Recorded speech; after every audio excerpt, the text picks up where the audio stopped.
Apesar dos juros elevados, Rita, a Bolsa de Valores do Brasil encerra o ano com a maior alta em quase 10 anos. Bom dia. Bom dia! E para o mercado, 2025 já está bem no retrovisor. Agora é olharmos e mirarmos o para-brisa de 2026 para ver o que nos aguarda. 2025 foi um ano extremamente positivo para a B3, a Bolsa Brasileira. O índice ultrapassou os 160 mil pontos e fechou praticamente com uma alta anual de 34%, a maior alta desde 2016.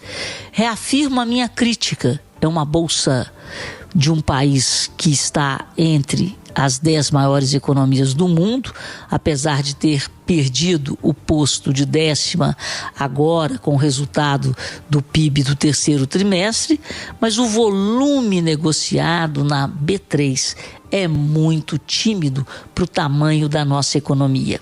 E isso pode ser explicado pelo nível da taxa básica de juros, a Selic.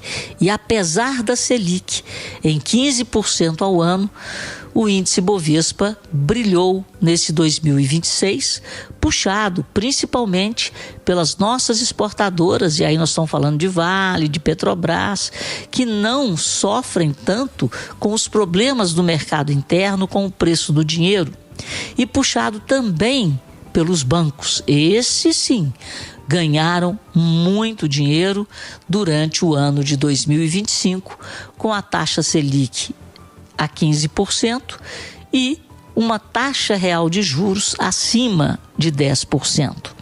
Por outro lado, esse juros alto atraiu, e como o investimento especulativo e a política monetária restritiva fez com que o real se valorizasse em relação ao dólar, com a entrada de dólares no Brasil para aplicar na nossa renda fixa.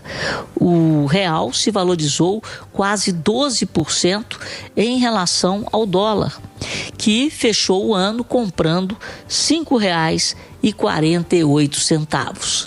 E foi por causa dessa política monetária restritiva, dessa taxa de juros alta e dessa entrada de dólares no Brasil para esse mercado especulativo que eu chamo de capital de motel, né? O dinheiro vem, mama na nossa taxa de juros e depois vai embora. Foi por causa disso que nós tivemos a inflação sob controle e a projeção de uma inflação que deve fechar, sim, o ano abaixo do teto da meta. A projeção é algo em torno de 4,35%.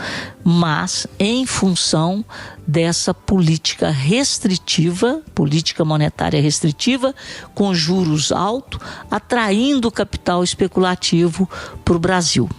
Enfim, esse foi o nosso ano de 2025. A economia real sofreu muito, apesar dos números aí mostrando, como nós vimos ontem, né, o Brasil vivendo praticamente o pleno emprego.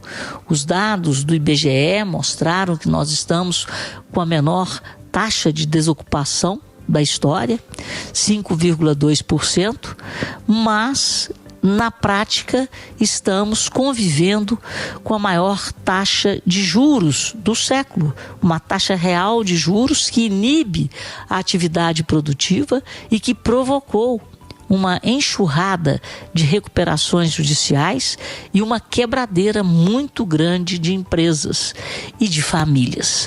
O índice de inadimplência, o índice de endividamento é o maior da história.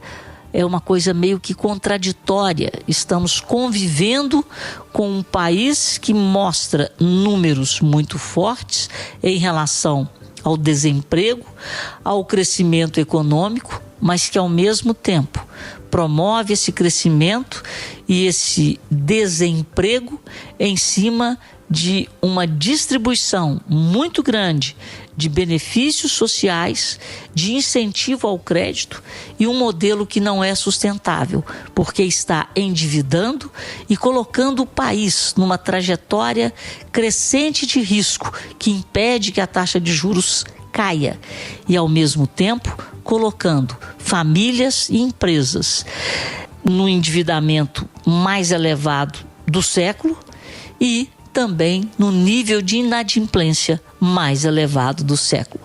É um modelo que não é sustentável. Rita Mundim, para a Rádio Itatiaia.